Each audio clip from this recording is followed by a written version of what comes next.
Hello, hi guys, welcome back to the Football Showdown channel. We are back with another video from the Euro 2024. It's been an interesting group stages for Germany, for Italy, for England, for all the nations out in the world. But today we are focusing on Germany particularly. Why? Because I have a friend who's been supporting Germany for a while and I know he wants to talk about Germany.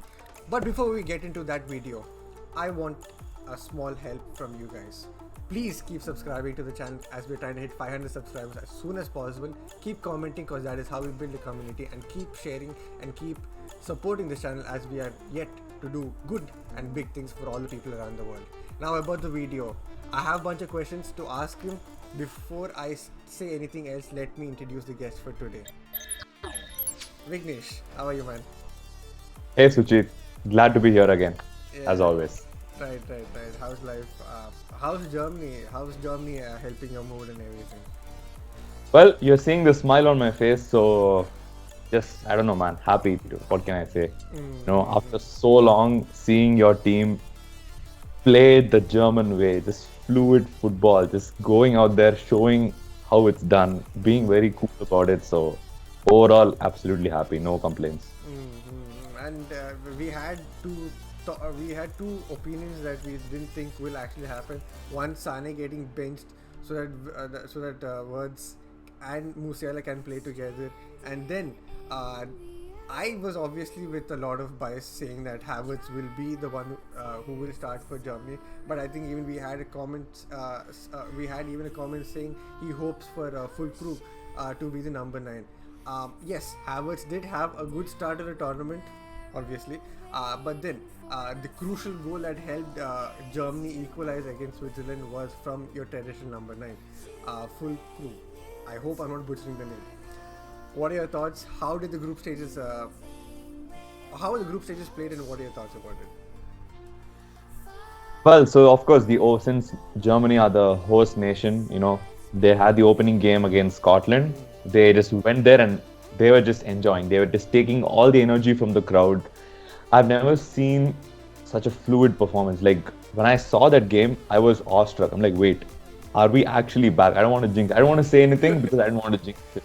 I was too scared I would jinx it because a lot of times in the past, 8 to 9 years, Germany will take the lead, they'll score 2 goals, and then they'll lose the game 3-2 or like equal, like it become 2-all, right?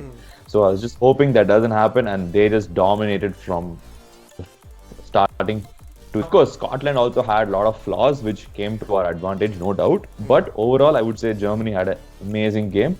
So they scored 5 goals and then they got a little casual, and that's how they conceded the 1 goal which Scotland scored. Then the second game was Hungary. So always Germany-Hungary is a good game because Hungary loves to absorb pressure. So one of the biggest weaknesses of Germany, even at their peak, is when they play teams who are not big football, love to just pull the depth and absorb the energy which Germany has. So they just play it very deep. You'll see Germany casually taking 15 shots in like half an hour and just dominating the ball, and then they'll have one loose pass, and that's when the opponent counter attacks. They make sure it's worth their attack, right? So Hungary was one of those situations, absorbing the pressure, and a little masterclass from Jamal Musiala got us the opened the deadlock, and then after that it was a smooth game. So in that game, more than just their ability, they showed that they can also resist very well. So we got our clean sheet in that game. That was very huge. It's always a positive. Then coming to the third game, that's when things got really challenging because Germany started off a little slow, or I should actually not say that because I have to give credit to Switzerland. They decided we are not going to hold back. We are going to attack. And when the moment the game started, Switzerland were on the attack. They did not stop. So eventually what happened, there was one error made by Kimmich while defending, and they lost the ball, and they made sure that they scored Switzerland. And then for the entire game, Switzerland did not they just gave the ball. They didn't want it for some reason.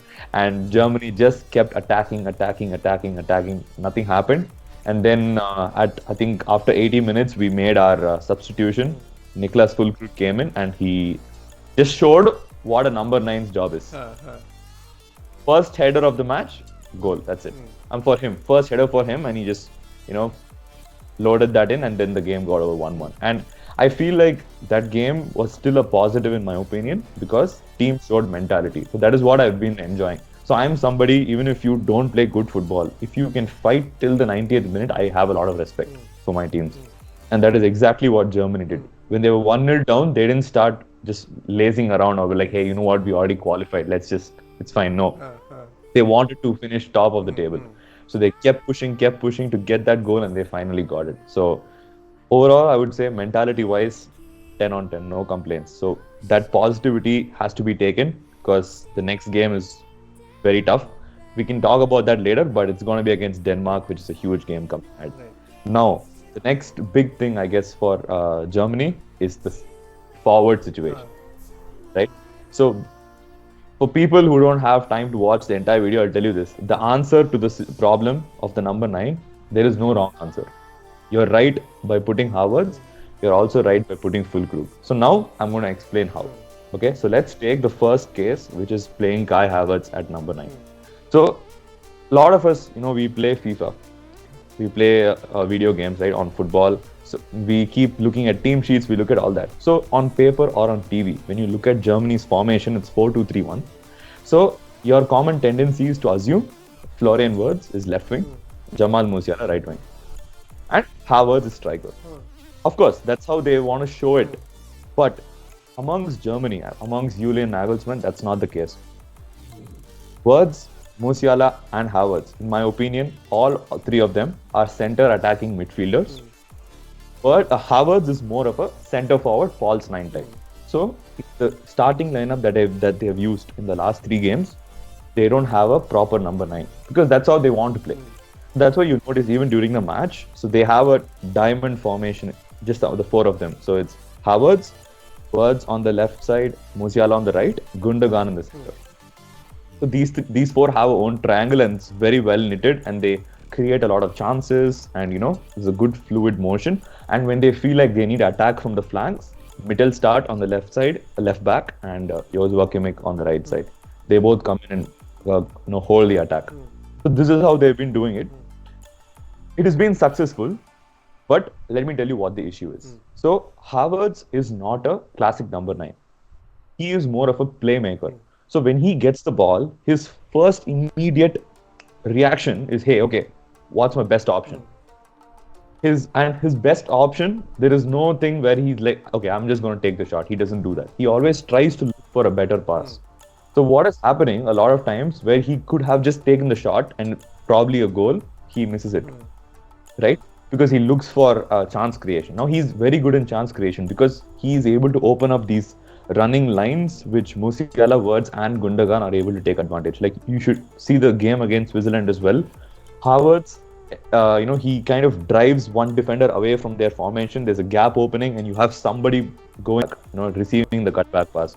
So Havertz is doing a really good job with that. So what is the issue? Havertz gets a lot of chances which he is unable to convert to goals. So if Nagelsmann were to start Havertz, I would say he needs to put in some extra time in the training. Nobody expects him to score a hat-trick, right? Or what we want him to do is get those shots on target. That's the main thing. Because even against Switzerland, he had a header where he was not marked. And he missed the header, the ball hit his shoulder and just went off. So I think it was this moment which really, upset the fans all over, following Germany. Like, hey, come on, man, you can't do that. Especially at the late stage, you have to convert that. Then he gets a kind of a semi-volley shot on the goalpost and he hits it, it goes off target. It's not even on target. So these kind of good chances which people feel like, hey, you know what, at least hit it on target, goalkeeper has to save it. He misses it, that's where the issue comes. So I can understand if Nagelsmann starts Havertz, I will totally support that. The reason is because at the end of the day, it's not a one-person match. If one person does bad, you have to support him. You should not just kick him out. That is what I believe in. Play as a team. And that's what they've done all the 3 games. Started with the same lineup and mad respect. That hasn't happened in so long with Germany. Starting with the exact 11 players. That's very good for consistency. This is one way to look at it. Now let's say, hey, you know what? Havertz has had his time. People don't want him. Nagelsmann is putting Füllkrug. In that case, you should not just put Fulkrug. You have to remove Mittelstadt from left back and bring in David Raum. The reason you have to bring in David Raum is so he is a left back for Leipzig as well. Okay. In the game against Switzerland also, Mittelstadt got subbed out. David Raum came in. David Raum is an amazing shot taker. He is an attacking beast. That's how I call him. Because when he gets the ball, he thinks of passing only after going near the opponent's D box. He makes that run from the left back to like the center and he just starts taking shots. Even the assist which Fulkrug got was from David Raum because he has that attacking mentality. He's great with crossing. So he's technically also he can play left wing as well. So you get that extra attacking enforcement. So you need someone like him if you're bringing a classic number 9. Because a lot of people I've been reading on social media say that, hey, you know what, Musiala and Wirtz can feed the ball to Fulkrug, right? They can give those crosses in. But I'm like, guys, no, they are not left and right wing. They are attacking mid playmakers. They need to be in the center. Only then they are more effective. So when you start with Fulkrug, you can't expect Wirtz and Musiala to go to the corner flanks and keep putting those balls in. That's not happening. Right. That is one of the reasons why I feel Nagelsmann is very keen on starting Havertz. Because then they have a nice link up with Wirtz and Musiala. That trio is too good. I think it's amazing. So that is the situation. So now obviously, no, I'm not taking anything away from Nicholas Fulkrug. He's been amazing and not just for this tournament. Qatar World Cup also, he was the only guy scoring for Germany, even though they got knocked out. Dortmund, he carried them against Atletico Madrid. 1 goal, 2 assists. The final, he played really well. Very unlucky, got unlucky, but he played his part, right? Now, if you ask me, okay, Vignesh, why won't you start Fulkrug? Here is my reason. A lot of people are going to hate me for this, but I've seen his performance when he plays 90 minutes. I've seen his performance when he plays 20 minutes. Yeah. He's playing 20 minutes. He's lethal. He's just too lethal because he knows he only has 20 minutes to prove, and he's one of those guys, starting his project or assignment in the last minute and getting the 10 out of 10. He's that kind of a player. So if he's being effective like that, I don't understand why we should unnecessarily change the lineup now, especially when you're playing a unified team like Denmark. So that is the reason why I will stick with the same lineup. I'm not saying in any way Havertz is a better number 9 than Fulkrug. That is not true. Fulkrug, more clinical, better with headers, all that stuff, no doubt. But why do you want to mess up a formula that's already working? Right. This is not a cricket channel, but I'm still gonna say it. You can cut this out. Virat Kohli hasn't been performing well, but you don't see the team dropping him out because you need a team consistency in the squad.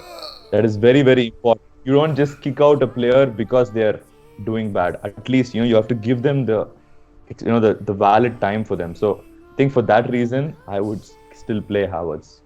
And yeah, that is my analysis of this whole number 9 situation. Two things. The point where he said Fulkrug is that guy who starts off his assignment 1 hour or 2 hours before deadline and then comes out on top. It feels like a personal attack. Second thing, where you said regarding Virat Kohli, basically, players who've been consistent for a while or who does a greater good for the team, just being there, I think that is a very, very important point to remember because not everyone is a contributor that you see on TV or something that you see on the outside. There are people who do a lot of things just because they're being present. Absolutely. Simplest example could be your parents in your life, They're there in your life who are helping you a lot in spite of you not knowing it. So it's something like that. I'm not going too emotional. Never. Taking that point and linking it back to Germany, this entire conversation, I didn't mention Toni Kroos once. But if he was not there, we would have lost all the 3 games. That was not even kidding. That was my literally the point I was going to say a segment into next. Man, I have to hand it to Toni Kroos, dude. The aura he brings into the team. I think we even spoke about this in our first video. I said, Toni Kroos is going to give that nice floating long ball to the right side. Kimmich will put the ball in and goal. That's exactly how Florian Wirtz scored against Scotland in the first game. So, man. Guy is just, I don't know. Because like, I have, go on. yeah, I was just praising Tony Uh, Cruz. That's it. no, because like, I'll be very honest. Guys, I've watched I think three halves. That means like three. I just watched 45 minutes in three occasions in total this Euros. One was Germany versus Scotland first half, England versus Slovenia second half, and Italy versus Croatia first half. So I did not get much time to watch the matches. I just got time to watch the highlights because of personal reasons. But then the agenda that was running on social media was for the fact that Tony Cruz is overrated because all his passes, completion, and everything were just sideways and not something that affects the team. Vignesh, you are a very unbiased fan or unbiased sports person. What did you think about it? Like, I already know you said your answer, but could you just justify it in a few words? Haters gonna hate, potatoes gonna potate, man. Honestly, Cheers. I took this from Priyanka Chopra. She is the one who said this. But come on, is that really a reason? All his passes were sideways. He literally instigates the attack. The fact that, so people don't notice this, but in the middle of the game, Tony Cruz started playing centre back. I'm not even kidding. Rudiger is going for attacking runs. That's how much the team trusts his passing ability and his stability on the pitch. So I think that's just nonsense. That's just haters, man. But yeah, he's been crucial. There's no doubt. It's just so disappointing that after this, he's not going to be playing football competitively. It's just so shocking to even fathom that because he's in his prime. It's not, you can't even call him in the end of his career. So that, and also credits to our another midfielder, Andrich, who's starting alongside Cruz in the CDM. So he was with the Leverkusen team, the Invincibles, right? He's been phenomenal for the team. Very good. Like he's proving why he's a better choice than Goretzka for Germany. Every single game he's doing much better. So it's great over there. Now the biggest thing which we'll be missing out on is Jonathan Tah. Yeah, I heard he's He was suspended for the next. he got his yellow, second yellow against Switzerland, so he won't be playing against Denmark. So the guy replacing him is Nico Schlotterbeck, who's also a really good defender. So I guess think that's still a good replacement. it's not a big change. Exactly. Still a Yeah, good, it's not a replacement, it's not a exactly. drastic change, I guess. Yeah. Well, next thing, you guys are playing Denmark. How do you feel about it? One step at a time. Let's not go too much. One step at a time. Round of 16, Denmark. How do you feel about it? I'm actually a little bit nervous, no doubt at all, because it's one of those teams, if one scratch falls on one Denmark player, all 10 players are coming in holding him. They are one of the most unified teams in Europe, in my opinion. Right? They might not be the best footballing team as when it comes to skill, but they are absolutely unified, and I feel like that is a really good thing to have, especially when you're playing a team like Germany who likes to finish the match as soon as possible. That's what Germany always tries to do, right? So, looking at their squad, especially with the game they had today, I believe they played Serbia. It was a 0-0 draw against Serbia. And they scored because Serbia had a really good defensive depth. They're better than you. And that's exactly what happened. At one point, they were completely stable on the defense. You see the players come back and they're outstanding in counterattacks. Of course, some of their notable players are, Yusuf Paulsen, striker, Eriksson. And of course, we have to give credits to his nice story, right? What happened to him in the previous Euros, how he came back and scored the opening goal. So that was a really nice moment. So, they have that positive energy going as well. So, biggest fact, let's not go too much into the player-to-player comparison, but the biggest factor is going to be the tempo. The momentum of the game is very crucial. So, for example, if Germany starts playing to Denmark's momentum, Germany are in trouble. Vice versa for them. So, the battle is going to be about who can set the tone for the match. So, interesting thing, because Denmark in the Euro 2020 ran on so much of vibes, right? The entire Eriksson story motivated the team, the fans, probably many neutral fans are also just hoping Denmark have a famous, good run for the sake of Eriksson's recovery and that story and everything. Now, Eriksen has scored since his return to Denmark, and that story is still running. Germany, on the other hand, has Tony Kroos' story to run. It will be I don't think people can understand how big of a game it could be for the headlines. Like the Tony Kroos story is there. Then you have the Eriksen, the comeback story and everything. So I think the pressure will be on Germany in spite of being in Germany because at home the pressure is always high. You can't deny that, especially for the fact that you guys are like very young and trying to set standards that needs to eradicate the past failures from the recent major tournaments. So yeah, in my opinion, I think it will be a tough game. I'll start by asking you, what are your predictions for that game? Yeah. Good question. It'll be a close one. Definitely not a big scoring. Like the goal difference between both the teams, probably one goal. So maybe like a 2-1 or a 3-2. I do not expect a clean sheet because what will happen is Denmark will start playing, like let's say Germany score a goal. Okay, Denmark will keep defending, they'll keep absorbing, and then they'll get like one counter which they'll make it worth it. They'll make it worth every single penny and they will score for sure. So I have a feeling there's not going to be a clean sheet, and I will be extremely happy if Germany get a clean sheet. But I feel like maybe since they have the home crowd support, maybe a 2-1 win is what I'm expecting. 2-1 Germany. No, 2-1 Germany. 2-1 Germany. But I don't see a high-scoring game happening. I would be extremely surprised if that happens. I think it will be a late winner for Germany. It'll be a 1-0 win for Germany is what I'm predicting. I think it'll be a late victory. I don't think to be honest, like Denmark, right? If they capitulate, they will capitulate. If they don't, it'll be very hard to break them down. So I think both of them will be on their fence because Germany have come with good momentum into the round of 16, unlike the previous Euros and everything. So I think they will try to be cautious. But yeah, I think a 1-0 victory to Germany is what I see, to be very honest. Yeah. And if you see overall, historically, Germany is known for their consistency, right? Regardless of a tournament, whether they win or not, they'll always make it to the semi-finals. World Cups, they have so many third-place finishes. They lose the semi and the third, fourth-place match, they win it. So I think this tournament should be about that. So get back the consistency. Definitely, the ultimate goal is to win it.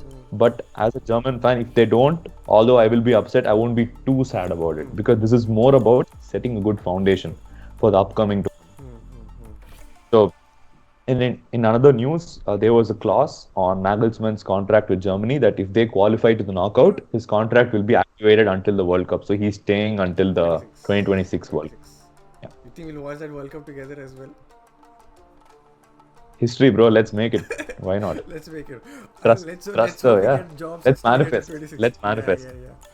2010 we started manifesting for 22. We'll do this now. Do this, yeah. Yeah. Absolutely. On the other news regarding the other teams, what did you think about Croatia getting knocked out? In the most the most Italy way they got knocked out, in the dead end. You couldn't be more right, man. When I still remember, like everyone's like the perfect script would be Modric scoring the goal, and he did it. I was like, damn, man, you Croatia, you do it all the time. Just use your Luka Modric aura and then get it done every single time. But then Italy were very resilient. So what happened is they got a 10-minute additional time at 90th minute. At that time, for some reason, I don't know why Croatia switched off. They were like, hey, you know what? Only 10 minutes. No, let's just play it safe. Let's just defend it. Italy saw that. And they just went for it. They're like, you know what? If we concede one more, fine. But we will keep attacking. They just kept attacking. They got one gap and they left. So I think that's the mistake which Croatia made. Initially, I think we were like, okay, I think Croatia will get past the group stage and then get knocked out later. But I think as football fans, the way the tournament has been going, it has been a footballing masterclass in every game, unless Southgate is coaching that stupid squad with that much talent. I think every match has been incredible. Even the highlights that I watched, I think the 6-7 minutes highlights that we get from Fox Sports, right? Absolutely incredible. Yeah. The Turkey versus Georgia game. Wow. Yeah, and you need to make a separate video for England. I will. I have Vardhan coming back for that. So, So I'll be very honest with you. Basically, these guys are in Group D, I think. Group C. England is in Group Group C. C. Yeah. So since Germany won Group A, it was round of 16 was winner of Group A will play second place of Group Group C. C. I was praying somehow Slovenia should not win because for some reason, see, everyone say England is playing bad. I agree, but they play Germany, something will happen to them. So I was very scared of that aspect. I'm like, oh God, please don't come, please don't finish second. Somehow just get through this game, and luckily they topped the I group. mean, So to be fair, I saw the match. The 45 minutes I watched, I felt I wasted so much of my time. I do not know how other fans watched like 270 minutes of that shit England, man. Like, how can you have that much talent in the world and do nothing about it? Like, anyway, right. that's for a different video. I have. And yeah, and in our first video, I said the dark horse is Belgium. uh, I want to change it to Austria now. Austria, dude, Austria. What? Neutral football fans, please go watch Austria's Austria, performance against Netherlands. What a game! Cristiano Ronaldo and Manchester United got it real good for saying he's not a real manager. I still remember how much toxicity Ralph Ragnick got, and they just killed his legacy in just two statements. The English media and my God, what a performance against Netherlands! Unbelievable. Marcel Sabitzer is playing number 9, number 10, 11, midfield, everything. He's owning the game. Captain's performance he gave literally. So, and since they won the group, they are on the other side of the round of 16 bracket, which is actually comparatively easier. Because on this side, you have Germany, Spain, France, and Portugal. All four on one side. So, Austria have I feel like they can easily make it to semi-final. And then after that, their biggest challenge starts. So, that's going to be their performance against France. It had to be a lucky goal for France to get through. Can you imagine if had that been a draw, you think France would have qualified? On top at least. I think they would have qualified at second, right? They would have been third. They would have been third. Wait, because Netherlands. I'll just open their table. I'll just check their table. We'll go table. Okay. So France won only one game and drew twice. Austria won twice and lost once. Netherlands on the other hand, they lost, they won and they drew once. So had France drawn that match, it would have been just 3 points. Third place. 3 points. Third place. And they would have qualified through that third place group, right? You think they would have qualified because they didn't score anything? I think only. Yeah. Today they scored. They would have. Yeah. That too a penalty. Apparently, it's first time in history from open play they haven't scored. Bro. When I saw that, right, I was like, this gave me the exact 2016 Euros run from Portugal. Portugal didn't win shit in group stages. All they did was draw. All they did was draw. And what happened? They went and won the Euros. I was a neutral fan, so I enjoyed it. But later on, I just sat and watched. And how did Portugal win that shit? Right. So if France goes and wins the Euro this time, right? It's the most funny shit ever. You could probably thank Austria for letting them, an own goal. Austria has been great. Netherlands have a few things to work on, but they are still a very good team. I've been reading a lot about Depay being not so effective, but then he scores and all that stuff. I'm not sure about anything because I've not followed that much because of personal things. Gakpo has been phenomenal for them. Gakpo has always been good for Netherlands, right? I think for Liverpool he's shit, but I think for Netherlands he's been good. Yeah, he's been good. Xavi Simons as well. He's been doing very well. I heard Xavi Simons he's not being played enough or is not being played by Koeman. Is it true? Yeah. So actually, this game he was a sub. He was brought in. So the other two games he didn't play. No, he played. He played against France. In fact, against France, he came in. He scored a goal and was called by VAR as a no-goal. Oh, my prediction. Yeah. Okay. Yeah, okay. Yeah, I predicted a 0-0. It looks like a draw, dude. Like no Mbappe. Even that France team do not look like they're having a cohesion among them, except the Kante. The Kante, man. Kante. What is he doing in Saudi? What is he doing in Saudi? I don't. He's another player. This Euros, dude, it's been so good. Like, so refreshing from all that robotic triangles, overlap, and all that. It looks like very like nice. It looks nice. Yeah, I'm enjoying I it. saw this post. It's like Germany getting back to their form. Uh, Uh, France scraping through with a star team. uh, England, as usual, underperforming with a young Ballon d'Or team. mm, Balkan countries pulling up uh, surprises. Classic football is back. class. No more pep tactics.